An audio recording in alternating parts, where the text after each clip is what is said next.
बिस्मिल्लाहिर्रहमानिर्रहीम। अस्सलाम वालेकुम नाज़रीन, मैं हूँ आमशरी आरिफ हमीद भट्टी, लाहौर पाकिस्तान से मुख्तलिफ खबरें और उनके तजियों सरान। नाज़रीन थाम ले और ज़रा कान धड़कर ध्यान से सुनिएगा, क्योंकि अगले चंद मिनटों में इस्लामाबाद के इक़्तिदार के ऐवानों में से लेकर जाती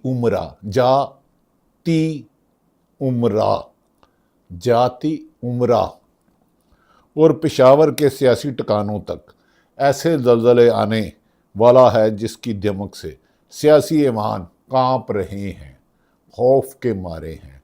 जाती उमरा में होने वाला मुशावरती इजलास इमरान खान से शुरू हुआ, इमरान खान पे ख़त्म हुआ, करने वाले तलाशे गुमशुदा रहे। खैर कांप रहे हैं। पहली खबर ये है कि मरियम नवाज से इस्तीफ़ा मांग लिया गया है। मोहतरमा मरियम नवाज वज़ीर आला पंजाब, साबिक़ वज़ीर आज़म नवाज शरीफ साहब की साहबजादी, वज़ीर आज़म पाकिस्तान की भतीजी और अली एहसान डार की मिसिस की बहन मरियम नवाज साहबा से इस्तीफ़ा मांग लिया। मामला सिर्फ यहाँ तक नहीं रुका। अंदर की कहानी ये है कि इस सब में वज़ीर आज़म शहबाज शरीफ का अपना क्या किरदार होगा। इन सब मामलात में वज़ीर आज़म पाकिस्तान शहबाज शरीफ साहब का क्या किरदार होगा। दूसरी तरफ सिस्टम को कोलैप्स करने वाले और उस सिस्टम के तहत सेनेटर बनने वाले मोहसिन नकवी और तहरीक इंसाफ के दरमियान और निगरान हुकूमत में तमाम इलेक्शन में अगर पीटीआई धांधली का इल्ज़ाम लगाती है तो वज़ीर आला मोहसिन नकवी थे और आजकल वज़ीर दाखिला हैं और चेयरमैन पीसीबी हैं। क्रिकेट हॉकी में जो हमने चंद गुल चढ़ाए वो तो सबको पता है, और दहशत गर्दी में जो अरूज पर है इसके किस्से मैं आपको क्या बताऊं, ज़बान ज़द आम है। खैर मोहतरम नकवी और तहरीक इंसाफ के दरमियान वो सियासी लव अफेयर्स और अंदरूनी मुलाकातें शुरू हो चुकी हैं जिनसे इमरान खान मना करता था, जिनकी खबरें बाहर आते ही नून लीग वालों के आंखों और कानों से एक साथ धुआं निकल रहा है। क्या डील हो रही है, पीटीआई का पहला मरहला क्या ऑफर हुआ और दूसरे मरहले में क्या होने जा रहा है। जलील आली ने सच कहा था, ये शहर तलस्मात है कुछ कह नहीं सकते, ये शहर तलस्मात है कुछ कह नहीं सकते। पहलू में खड़ा शख्स फरिश्ता के बुला है, ठहरिए ज़रा सांस लें, आगे बढ़ता हूँ तो आपको नवाज शरीफ और शहबाज शरीफ की 2 घंटे तवील मुलाकात मॉडल टाउन एच ब्लॉक से शुरू होकर जाती उमरा में शुरू होने वाली के हवाल भी थोड़ा थोड़ा सेंसर करके सुनाना करता हूँ, क्योंकि पाकिस्तान में सच बोलने पर सज़ा, मुनाफिकत, झूठ और करप्शन पर इनाम, वजारतें, ठेके, मौजें और बाज़ चीफ इंजीनियर ने सुना है कई सेक्टरियों को कोठियाँ बना के दी हैं, क्योंकि माल मुफ्त दिले महरम, जहाँ तरक्याती फ़ंड हो, जहाँ सेक्रेटरी के पास अरबों रुपए का फ़ंड हो, उसके मतहत चीफ इंजीनियर हो, एसईओ एक्सियन हो, चाहे उसकी डिग्री जाली हो, लेकिन वो नोट खूब कमा के देता है, लेकिन उस पर सबकी नज़रें बंद हैं, क्योंकि पाकिस्तान में जो खिलाए और ख़ुद खाए वो उसका माजी बेदाग कर दिया जाता है। खैर श्री नवाज शरीफ और शहबाज शरीफ की तवील मुलाकात का वो अखबार भी सुनाना है जितना मुझे पता है, जिसमें इमरान खान के हवाले से ऐसी गुफ्तगू हुई कि सबके तोते उड़ गए। पहले मीनार पाकिस्तान में कबूतर उड़ाए और कबूतर मीनार पाकिस्तान से पहुँचते पहुँचते उनकी जिन्स बदल गई और वो तोते बन गए जाती उमरा में। गुफ्तगू हुई कि सबके तोते उड़ गए। अब इस्लामाबाद की तरफ 20 नहीं 40 लाख अफराद का सैलाब लाने की तैयारियां मुकम्मल। 40 लाख ना हो गए, 40 बंदे हो गए। मुझे लगता है सैयद अफरीदी जोशे खताबत में गिनती के अकाउंट कर गया, वो समझते नहीं है शायद 40 लाख कितने लोग होते हैं। और वो जिस वज़ीर के साथ आजकल प्यार की पींगे बढ़ा रहे हैं, उसी वज़ीर पर उनके बानी पीटीआई इमरान खान ने क्या कहा था, और मैं ख़ुद उसका गवाह हूँ, उसमें 10 और सहाफ़ी थे मुख्तलिफ अदवार में। इमरान खान ने क्या कहा था, शायद वो भूल गए कि इमरान खान पर कातलाना हमला हुआ, इमरान खान गिरफ्तार हुए, और उस वक़्त किसकी हुकूमत थी। खैर, और 9 मई के बाद जो जुल्म व सितम ढाए गए, यकीनन 9 मई गलत हुआ, जिन पर हमला किया गया गलत किया गया, सरकारी इमारत को नहीं तोड़ना फोड़ना चाहिए, लेकिन मास्टरमाइंड आजकल पीटीआई के बड़ा करीब है। 20 नहीं, सेल अफरीदी कहते 40 लाख लाने की तैयारियां मुकम्मल है, यानी कि इंसानों का समुंदर, इंसानों का पानी का सैलाब, लगदा नहीं पर हवरे। चलो सेल अफरीदी क्योंकि आजकल मौसम नकवी के करीब हैं तो वो कुछ भी कर सकते हैं, बंद हो मिट्टी और चीज़ निकल जाए।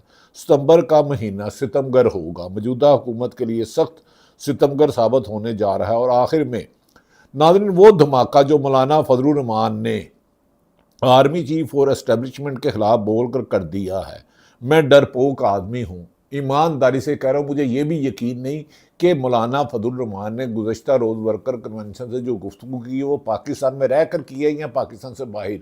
हम तो हल्फन कहते हैं हमारे अदारे काबिल एहतराम, चाहे अदलिया हो, चाहे इस्टेब्लिशमेंट हो, चाहे पुलिस हो, चाहे सियासतदान हो, हुक्मरान हो या अपोजिशन, लेकिन हम पर तो पाबंदियाँ हैं, हम पर तो पाबंदियाँ हैं। पाबंदियाँ किसने लगाई, क्या क्या डायलॉग हुए, एक एक तारीख वाइज लिखा हुआ है, लेकिन किससे इंसाफ मांगे, किन से मुंसफी चाहे। सारे शहर ने दस्ताने पहने हुए हैं। आकर 3 दिन पहले मेरी काशफ अब्बासी से बात हुई तो उसने कहा, बहुत सख्त लफ्ज़ कहे, और हम भी शायद उसी कश्ती के सवार हैं जिसमें समीना पाशा, अकबर बाजवा और दीगर साफ़ी हैं। खैर ये तो छोड़े, मौलाना फजलुर रहमान शायद पाकिस्तान में है या नहीं मैं कंफर्म नहीं करता, मुझे क्या पता। मौलाना फजलुर रहमान ने एस्टेब्लिशमेंट के खिलाफ बोल कर दिया है, वो डरपोक आदमी हूँ, वो लफ्ज़ नहीं दोहरा सकता।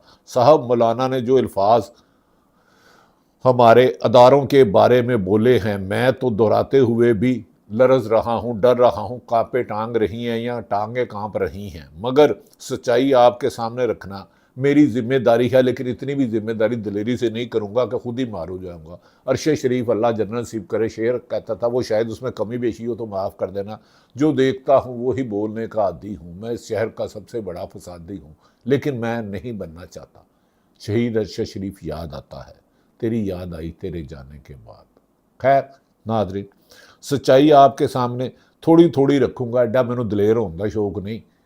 जो मेरे साथ हो चुकी है इसकी लंबी तवील दास्तान है, इसलिए वीडियो के आखिर में कुछ अल्फाज मनोअन घुमा के गोश गुजार करूँगा। अब ज़रा बात करते हैं वज़ीरे दाखिला की, जिन्होंने मुल्क में पाकिस्तानियों का दाखिला मुश्किल किया हुआ है, और तरीके इंसाफ के इस ज़ेरे ज़मीन राब्ते की, जिसके चर्चे आजकल इस्लामाबाद की हवाओं में हैं और ये हवाओं में ही रह जाएंगे। सीनियर सहाफ़ी नजम सेठी इस सियासी अंडरस्टैंडिंग पर से पर्दा उठाते हुए बताते हैं कि असल गेम प्लान क्या है। अंदरूनी खबर ये है कि खान साहब को पहले मरहले में हस्पताल शिफ्ट करके रिलीफ दिया जाएगा। कुछ लोगों का दावा है रिलीफ दिया जाएगा, रिलीफ नहीं, ये उनका हक है, मैं इसे रिलीफ कहते ही नहीं। दुनिया में कोई भी शख्स जब बीमार हो और बीमारी हद से ज़्यादा हो जाए तो हर आदमी, चाहे रेहड़ीबान हो, चाहे मजदूर हो, किसान हो, डॉक्टर हो, इंजीनियर हो, दुकानदार हो, हस्पताल जाता है। उसकी तो आँख की बनाई चलेगी, उसे हस्पताल ना ले जाना जुल्म है, और ये ज़ालिम हुक्मरान है। मलिहा हाशमी कहती थी, अल्लाह ज़ालिमो अल्लाह से डरो। जो अल्लाह से डरता है वो ज़ालिम हो ही नहीं सकता, क्योंकि अल्लाह को तो ज़ालिम पसंद ही नहीं, ज़ालिमों का तो अल्लाह ने इबरत ना कर। खैर नाज़रीन, जो कुछ लोग दावा करें कि शिफ्ट करके रिलीफ नहीं, उन्हें हक दिया जाएगा, जिसके बदले में पीटीआई अपने धरनों और लॉन्ग मार्च की काल से पीछे हटेगी, यानी कि इमरान खान के हुक्म से पीछे हटेगी। इसके बाद अगली स्टेज आने के, जहां पीटीआई पार्लियामेंट के अंदर गुड बॉयज़ बनकर बैठने पर रजामंद होगी, दावे किए जा रहे हैं, इसको मैं नहीं कह रहा। और स्पीकर व मोहसिन नकवी के साथ बैकडोर मुज़ाकरात का सिलसिला आगे बढ़ेगा, यही इनकी गलती है, धोखे पे धोखा खा रहे हैं। और वज़ीर दाखिला इस पूरी डील के, कहा जाता है, बाद लोग दावा करें मरकज़ी किरदार है, लेकिन मैं उन्हें जानता हूँ, बहुत अच्छे आदमी है, वो इस किस्म के मचोलों वाले कामों में नहीं आएंगे। He is nice guy. और यही वजह है कि तरीके इंसाफ का तौहीन अदालत की दरख्वास्त में बाकी सब के नाम लिखे हैं, मगर वज़ीर दाखिला का नाम गायब है। ये कैसे हो सकता है यार? वो तो गालबन निगरान वज़ीर आला थे जिस पर इमरान खान ने सारे इल्ज़ाम लगाए। वो तो मुझे उन्होंने 10 दफ़ा कहा, 50 बयान रिकॉर्ड पर है। क्या पीटीआई इमरान खान से अलग हो गई या इमरान खान के बयानात का वज़न नहीं उठा सकती? आज ही अलीमा खान ने कहा था जो इमरान खान के बयानिए का बोझ नहीं उठा सकता वो अलग हो जाए। खैर, लेकिन हो सकता है ये उनकी कोई हिकमत अमली हो, बल्कि अपने आप को धोखा देने की कोशिश हो। तेनू की ते मैनू की, साधो की ते पत्तों की। खैर, नाज़रीन संजीदा होते हैं फिर, क्योंकि संजीदगी का दौर नहीं है। यही वजह है कि तरीक़े इंसाफ तौहीन अदालत में नाम गैब है। सीनियर सहाफ़ी भी इस बात की तस्दीक करने का दावा कर रहे हैं लगड़ भगड़, और हर 2-3 दिन बाद वो और वज़ीर दाखिला पीटीआई की आला क़यादत के दरमियान बाज़ाब्ता राबता हो रहा है, ये दावा करते हुए नज़र आते हैं। मुझे समझ में नहीं आती पीटीआई दी मत मारी गई है या इमरान खान से बगावत का शौक़ है। पहले मुझे बता दें, निगरान हुकूमत में अनवार काकड़ थे वज़ीर आज़म पाकिस्तान, क्या उनके बगैर धांधली हो सकती थी? वज़ीर आला पंजाब कौन था, क्या उसके बगैर धांधली हो सकती थी? क्या सिलेक्शन कमीशन, वो माफ़ी चाहता हूँ, इलेक्शन कमीशन की मर्जी के बगैर हो सकती थी? और तरीक़े इंसाफ वालों, इमरान खान का देखो, उसकी बहन अलीमा खान को देखो, नूरीन को देखो, और जिसको अस्पताल से पिम्स ले जाया जाता है तो इतना अंधेरा कर दिया जाता है कि मोबाइल की लाइट जलाते हैं, और आप मीर भी क्या सादा हैं, बीमार हुए जिसके सबब उसी उतार के लौंडे से दुआ मांगते हैं।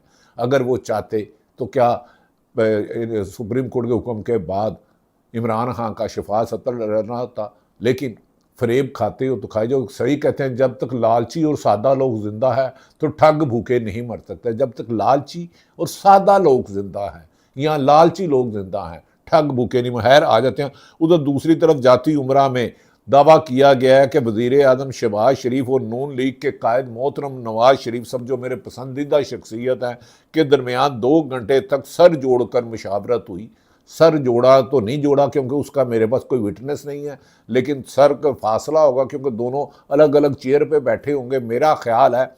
लेकिन कुछ लोग ये दावा कर रहे हैं सर जोड़कर तो एक दूसरे में कोई चीज़ें भी जा सकती हैं। लेकिन खैर, इस अहम मुलाकात में जहां मरियम नवाज भी मौजूद थी, मरियम नवाज जो शहबाज शरीफ साहब की भतीजी और नवाज शरीफ साहब की साहबजादी हैं, और जिनके मतहत जेल अडयाला जेल है, उस जेल का सुप्रिटेंडेंट और आईजी जेल और होम सेक्रेटरी उनके मतहत है, और ये होम सेक्रेटरी हैं उनके मतहत।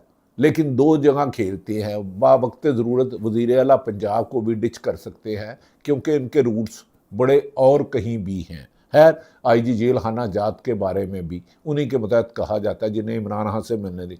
अहम मुलाकात में मरियम नवाज भी मौजूद थी और आज़ाद कश्मीर के नए वज़ीर आज़म के लिए नामों पर गौर हो रहा था।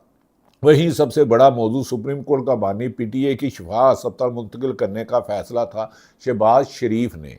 नाज़रीन, मेरी इतला है कि ये इमरान खान के नाम से शुरू हुई मीटिंग इमरान खान के नाम पर ख़त्म हुई। बाकी रस्मन बहुत छोटी मोटी कोई बात हुई होगी तो मुझे नहीं पता, क्योंकि इस मुल्क में सुप्रीम कोर्ट हो या इंसादात दहशत गर्दी कोर्ट, हाई कोर्ट हो या लिया पिंड का शहर, या लोरा लाई बलोचिस्तान का इलाका, या सकरदू गिलगित बल्तिस्तान का, इमरान खान से के बगैर कोई जुमला पूरा ही नहीं होता। खैर नाज़रीन, ये कहा जा रहा है सुप्रीम कोर्ट के बानी पीटीआई की शिफा मुंतकिल का फैसला था। शहबाज शरीफ ने अपने भाई को बताया कि आखिर क्यों खान साहब को शिफा अस्पताल की बजाय पिम्स ले जाया गया, बेहतर होता। वो मरियम नवाज साहबा से पूछ रहे थे शहबाज शरीफ को, तो क्योंकि कोई सियासतदान कह रहे थे वो तो मोहम्मद ज़ुबैर जो साबिक गवर्नर सिंध है, हमारे बड़े प्यारे दोस्त हैं, वो कहते हैं शहबाज शरीफ तो रोज़ाना खुद उनको फ़ोन करते हैं, भाईजान दसो किहड़ा हुक्म जेहड़ा नहीं काम थे वो भी कर देंगे हैं, पर सानू हुक्मरान रहन दो क्योंकि फड़ते जुर्म आए तो नहीं, मैंने वज़ीर आज़म बना दिता जी। खैर, माफ़ी चाहता हूँ, आप पंजाबी को बुरा ना समझिएगा, मैं पंजाबी आदमी हूँ और थोड़ी बहुती पंजाबी ठोक देता हूँ, ठोक बजा के ही रहना चाहिए, लेकिन अजकल डर के रह रहे हैं, यह भी गल सच है। खैर, शहबाज शरीफ ने अपने भाई को बताया कि आखिर क्या हुआ, बजाय पिम्स ले गए। नवाज शरीफ ने साफ अल्फाज में तशवीश का जाहिर की कि मुल्क में मजीद किसी आइनी और सियासी बहरान के मुकम्मल नहीं हो सकते, लेकिन अंदर खाने नून लीग ने अपने हिसाब पर इस वक्त चीख रहे हैं और दोनों खुश हैं। नवाज शरीफ भी, मोहतरमा मरियम नवाज साहबा नहायत काबिल एहतराम, बड़ी मेहनत करती हैं, उनको सारा मीडिया कट करता है मास वाय समा टीवी के। समा टीवी ने जिसके वज़ीर वफाकी वज़ीर अलीम खां मालिक हैं गालबन, उन्होंने साफ़ सुथरा पंजाब को लुथड़ा पाकिस्तान कर दिया, गंदगी के ढेर दिखा दिए कि जैसे खुदा ना खास्ता पंजाब को 50-100 साल पीछे चला गया है। अगर इतने ही ये अच्छे होते पंजाब हुकूमत की कारकर्दगी, तो उन्हीं के हुकूमत का वज़ीर, उनके वालिद चचा का वज़ीर अलीम खान जो समा टीवी के मालिक हैं, वो रोज़ाना पंजाब हुकूमत का उन्होंने बाइकाट किया। पंजाब हुकूमत उन्हें इश्तिहार भी नहीं देती, इश्तिहार तो ब्लैकमेल करने के लिए नहीं देती, लेकिन पंजाब हुकूमत बड़ी अच्छी है, ये किसी को ब्लैकमेल नहीं करती। शायद अलीम खां का समा टीवी वो खबरें दे रहे हैं सही है या गलत है, ये तो वज़ीर इत्तलात या वज़ीर आला ही उनसे पूछ सकते हैं। ये बीच में वैसे ही बात आ गई नादरीन, क्योंकि बात आ रही थी कि नवाज शरीफ शहबाज शरीफ की मुलाकात में, क्योंकि इस तरह इस्लामाबाद, जहां इस्लामाबाद में ये जोड़ तोड़ जारी है, वहीं खैबर पख्तूनख्वा से वज़ीर आला सैयद अफरीदी ने ऐलान कर दिया है कि 27 सितंबर 2026 को इस्लामाबाद की तरफ लॉन्ग मार्च हर सूरत होगा। और सैयद अफरीदी ने दो टोक कहा है कि अदालत के फैसले को रद्दी की टोकरी में फेंक कर ताकतवर हलकों ने साबित किया है कि वो कानून से बालातर हैं, मगर इस बार 20 नहीं 40 लाख समुंदर लेकर वफाक पर चढ़ाई करेंगे। शायद वो 40,000 कहना चाहते थे, मुझे नहीं पता, लेकिन जो बयान मैंने पढ़ा है उसमें 40 लाख ही है। 40 लाख वो बंदा कर ले तो बंदा निकलने से पहले ही वज़ीर पीपल्स पार्टी और नून लीग की क़यादत पाकिस्तान से निकल जाएगी। ये मैं आपको गारंटी दे रहा हूँ। तरीके इंसाफ 40 लाख तो छोड़ दें, 40 लाख अगर बंदा कर लें तो ये क़यादत पाकिस्तान रह ही नहीं सकती। और कई जो सरकारी अफसर जिन्होंने आइन के तहत तलफ उठाया हुआ कि इख्तियार से तजावज़ नहीं करेंगे, सियासत में हिस्सा नहीं लेंगे, और बहुत सारे ईमानदार अफसर भी हैं और वो करते ही इख्तियार से तजावज़ है, वो मुल्क ही छोड़ जाएंगे। डुअल नेशनैलिटी है, मुझे नहीं पता किन किन की है। खैर, उन्होंने कहा 40 लाख चढ़ाई करेंगे। और कहानी सिर्फ PTI तक महदूद नहीं है। 25 सितंबर को किसान इत्तेहाद ने भी मिलियन मार्च के बगल बजा दिया है और तबले जंग बजा दिया, और साथ ही वज़ीर आला पंजाब मोहतरमा मरियम नवाज साहिबा का इस्तीफ़े का मुतालबा ठोक दिया है। दूसरी तरफ नाज़रीन, वज़ीर आला पंजाब यकीनन किसान इत्तेहाद के कहने पर रिज़ाइन नहीं देंगी। वो उनकी जमात को बिलावल भुट्टो के मुताबिक फार्म 47 वाले हैं और ताकतवर हलके लाए हैं। ताकतवर हलके कहेंगे तो वो रिज़ाइन दे देंगी, क्योंकि वो बड़ी मेहनत कर रहे हैं। तमाम टीवी दिखाता है सिवाय समा टीवी के। उन्हें समा टीवी क्यों नहीं दिखाता ये तो मुझे नहीं पता, लेकिन मोहतरमा की ब्यूरोक्रेसी की आजकल मौजा ही है। सिर कड़ाई च ते पंजे 10 उंगला घ्यो च अन्ने वाह करप्शन। एक चीफ CNW हो, हाईवे हो, इरीगेशन हो, चीफ इंजीनियर सुना है बड़ी बड़ी कोठियाँ बना के दे रहे हैं, और माले मुफ्त दिले बेरहम। जहाँ अरबों रुपए के तरक्याती काम हो, अरबों रुपए इधर उधर करना आम बात है। लेकिन इसकी तहकीकात होनी चाहिए। नैब भी है, एंटी करप्शन भी है, लेकिन तहकीकात करे, हमें क्या पता सच है या झूठ है। लेकिन करप्शन ज़बान ज़दे आम है ये किसे।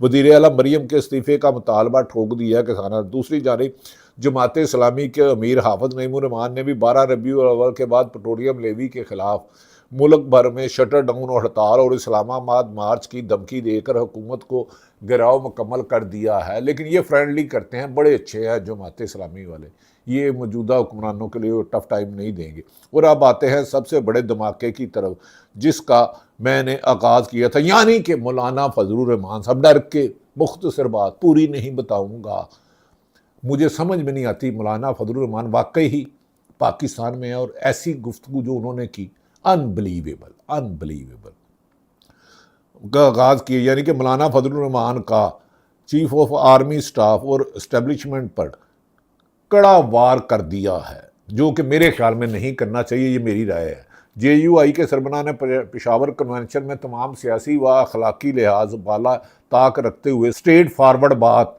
की है। मौलाना ने कहा है कि हम किसी फ़र्द वाहद की खातर फैसले तस्लीम नहीं कर सकते। उन्होंने इंतहाई सख्त और तुंदो व तेज़ लहजे में मुखातिब करते हुए कहा है कि मैं अदब व एहतराम से अपने से अर्ज़ करना चाहता हूँ, मैंने नाम लफ्ज़ जान के काट रहा हूँ। नाज़रीन, आप समझते हैं नमाज रोज़ा फ़र्ज़ है, तो जान बचानी भी फ़र्ज़ है, क्योंकि आप पता करें कितने सहाफ़ियों पर कदगन है मीडिया पर आने की, और क्या क्या मरहलों से वो निकले। पाकिस्तान के ही सहाफ़ी हैं और पाकिस्तान से इश्क करते हैं, ईमानदारी की बात है। खैर, एहतराम से अर्ज़ करता हूँ कि इस मनसब के हवाले से कुछ रहनुमाई ली, हमें रवैयों में तब्दीली लानी होगी। मौलाना का कहना था कि पार्लियामेंट के अख्तियारात और को दे दिए गए हैं, किसी एक ख़ास नाम को दे दिए गए हैं, और हाल ही में पास होने वाली कानून साज़ी इस्टेब्लिशमेंट को बेपनाह ताकतवर बनाकर मुल्क को हार्ड स्टेट में बदला जा रहा है, जिससे अवाम में शदीद नफरत फैल रही है। मौलाना ने न सिर्फ केपी के और बलूचिस्तान हुकूमत की रिट ख़त्म होने की दुहाई दी है, बल्कि यहाँ तक कह दिया कि अमेरिका से डॉलर के लेकर दहशतगर्दी के नाम पर जंग लड़ रहे हैं, मगर अमन कायम न कर। नाज़रीन, दूसरी तरफ इमरान खान ने उज़्मा से, अपनी बहन उज़्मा से मिलने पर चारों बहनों का शुक्रिया अदा किया है कि उन्होंने कहा मेरी बहनें ही मेरी काज को जिंदा रख रही है। और इस पर उन्होंने अलीमा खां की सबसे ज़्यादा तारीफ़ की। उज़्मा के साथ पिम्स अस्पताल में मुलाकात में अलीमा खां की तारीफ़ की और उन्होंने कुछ ख़ास पैगाम दिए जो अलीमा खां के ज़रिए बाज़ लोगों को पहुँचा दिए गए। अल्लाह ताला पाकिस्तान का हामी और नासिर हो। पाकिस्तान जिंदाबाद।